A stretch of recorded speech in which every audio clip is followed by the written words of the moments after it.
Our next speaker is Serena Denmark.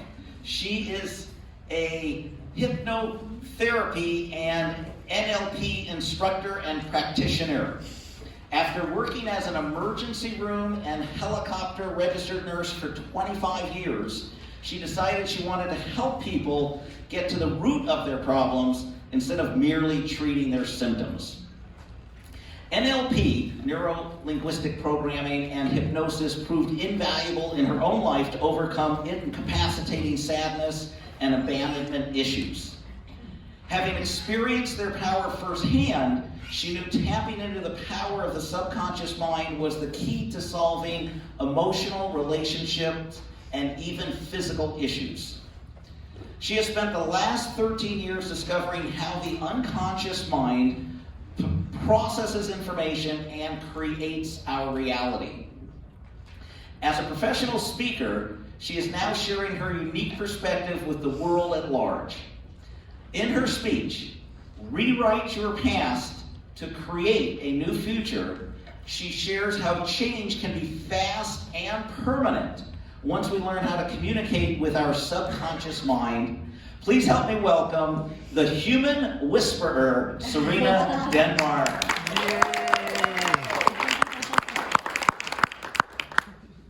Somebody earlier asked me what the writing was, and a friend of mine volunteered that it's my notes.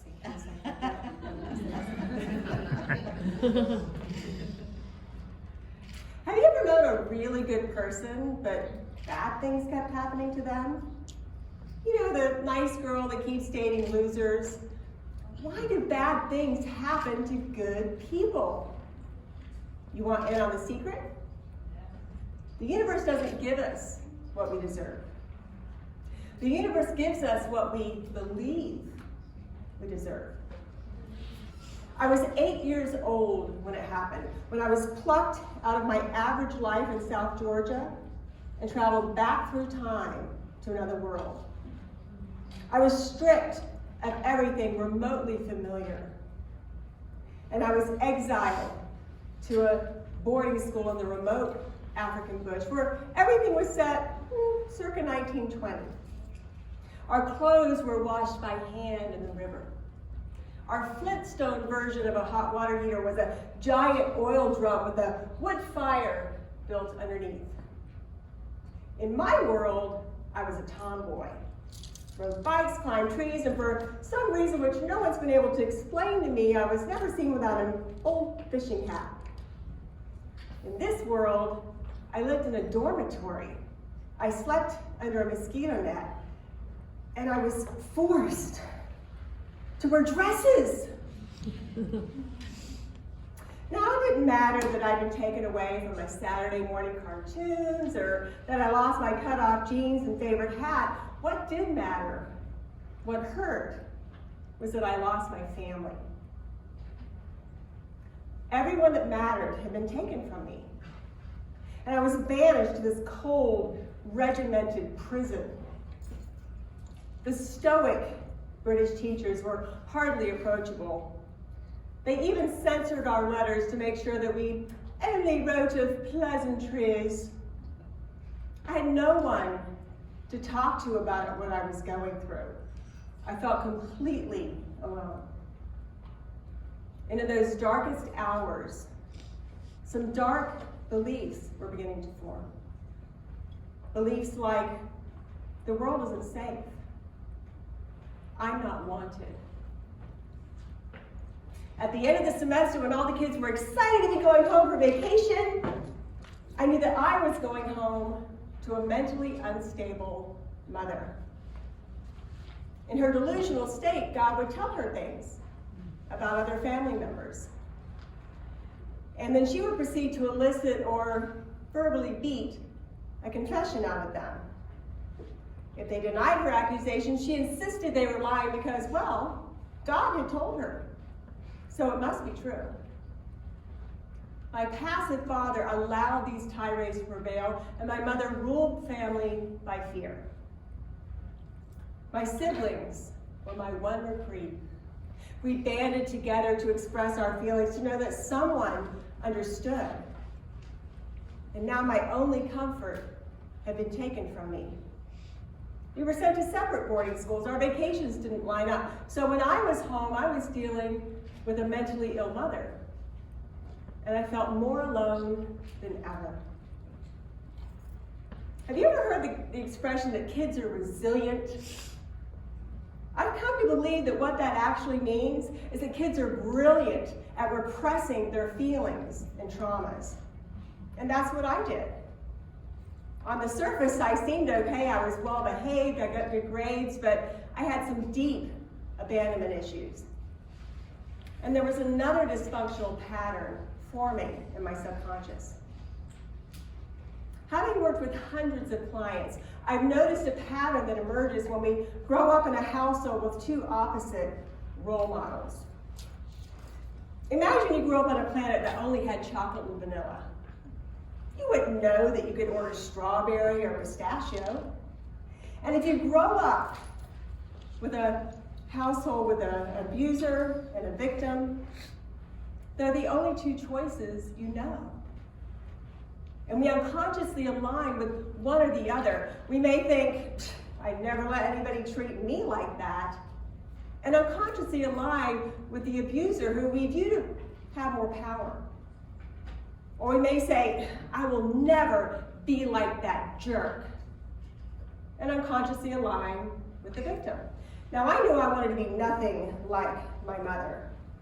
So I identified with my father, who I viewed as the together one, the suffering saint, if you will.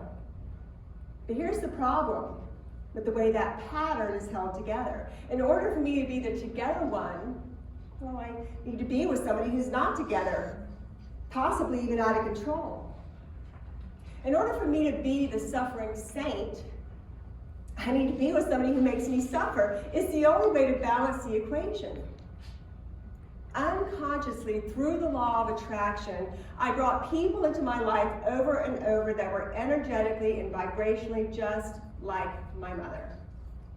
I didn't mean to. I didn't want to. But as those memories played in my subconscious mind from childhood, they reinforced those negative beliefs. They clouded my energy field. I was an energetic match and mirror for the types of people I hated the most. I had no idea I was helping to create it. In my mind, I was the victim. And I played my part to a T. But the price meant being completely miserable. When I had suffered enough, I got help. And by grace, I was introduced to hypnosis and NLP. I was guided back in time once again to console that little girl, to comfort her, to convince her that she could finally let go of that sadness and pain. At first, it was a little confusing. It's like, that's weird. I can remember what happened, but I just don't feel sad anymore. I literally couldn't access the feelings of sadness. They were gone, vanished. I rewrote those memories to see myself as empowered instead of helpless. This radical change of perspective cleared my energy field. And I began to attract new types of relationships and circumstances. The law of attraction is remarkably specific. I've worked with hundreds of clients whose childhood is a copy and paste of whose adult lives are a copy and paste of their childhood. Sure, the details are different, but the energy and the dynamics are virtually identical. It's almost as if this universe is bringing us opportunities for a do-over, a chance to learn those lessons of self-love and self-empowerment that we missed the first time. Until we change those unconscious beliefs, we will continue to be an energetic match for the people and circumstances that reflect those beliefs back to us. When we do change them, then everything changes around us. We're creating all of it. It's just that most of the time we don't know it. But when we wake up to how this reality works and we understand how limitless our power is, we can begin to create consciously instead of unconsciously. Once you know who you are, you can never unknow. And things will never be the same. Now, if you're like me, you're thinking, well, yeah, that sounds great, Serena, but how do we change our beliefs and manifest something different? It really is about the how, isn't it? I want to take a moment to emphasize, if you find yourself in a difficult or heartbreaking situation, it's not your fault. Please don't confuse the idea that we're creating our reality with some version of New Age guilt. None of us choose pain intentionally. On the other hand, once we do understand that we're creating our reality, it gives us the power to change it. As long as we're the effect of our circumstances rather than a cause, we're powerless. Before I understood this, I had no idea that there was something in my energy field that was attracting these circumstances that I didn't want over and over. I was oblivious. And honestly, it wasn't until long after I healed those wounds and began noticing that I was attracting better things into my life that I was able to look back and connect the dots.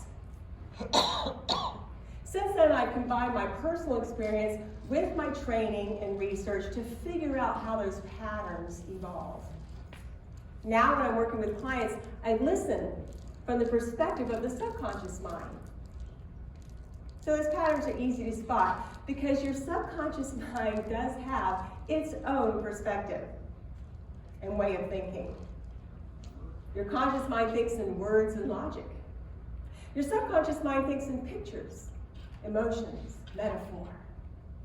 And while it isn't logical, it's extremely influential. It manipulates our behaviors and our habits through fears, cravings, desires.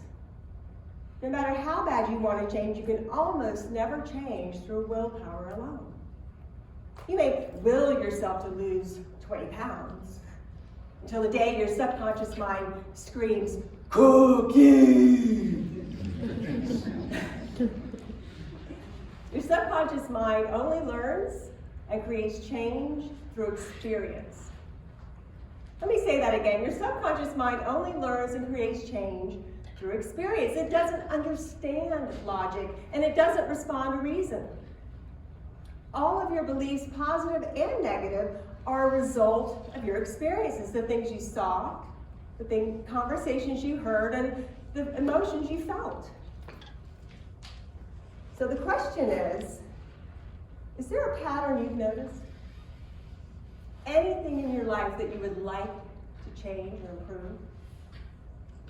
Maybe it's something small. Maybe it's something that's haunted you for decades. Perhaps you've tried to ignore it, hoping it would go away. Or perhaps you've tried to get help, but nothing's worked yet. Take a moment to think of that thing now. Think back to when it began. Was it the result of something that happened to you? Was it something someone said? Did they hurt you?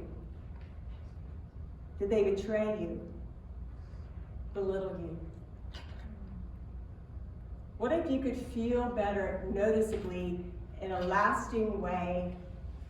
What if you could rewrite one of those experiences running in your subconscious mind and give your unconscious mind a new experience? Would you be willing to be the creator of your reality and take back your power? I invite you to explore feeling better right now. You're always in control, and your participation is only by your choice and your free will. But if you're willing, I invite you to take a deep breath And close your eyes down. And bring your awareness to your breathing.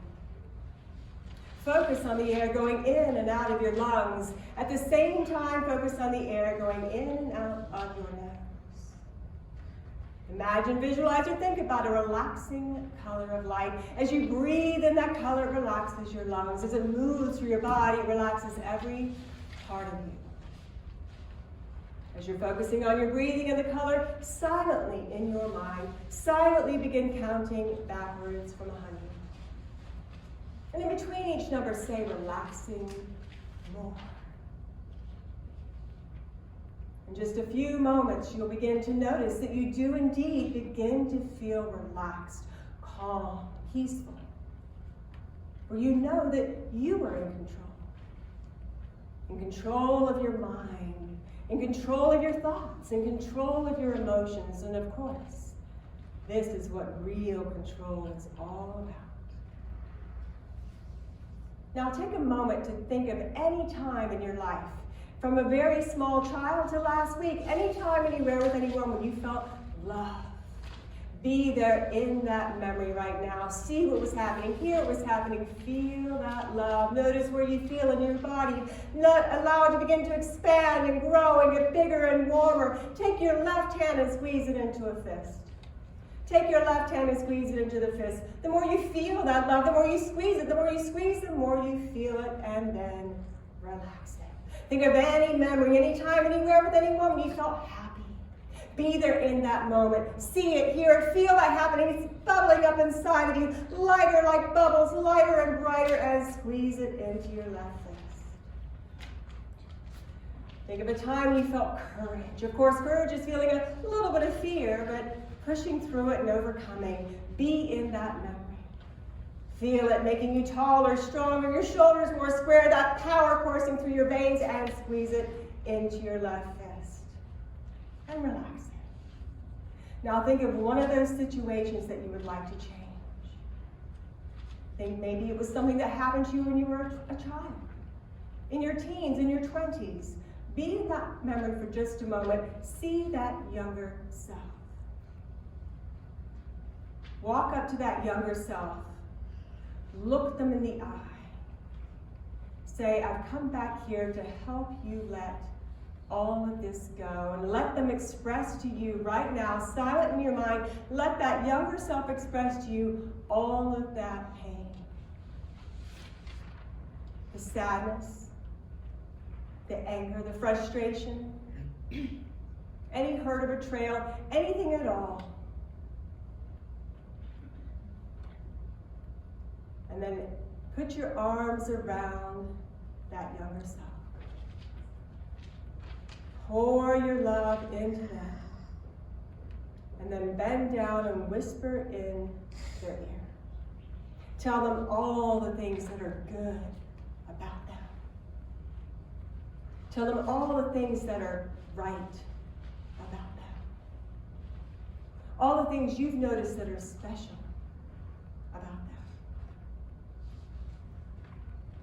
Now I want you to take your hand and squeeze it into a fist once again. Bring back all of that love, that happiness, that courage, and imagine, in your mind's eye, imagine stepping into that younger self. Fill them up with all of this love, happiness, and courage.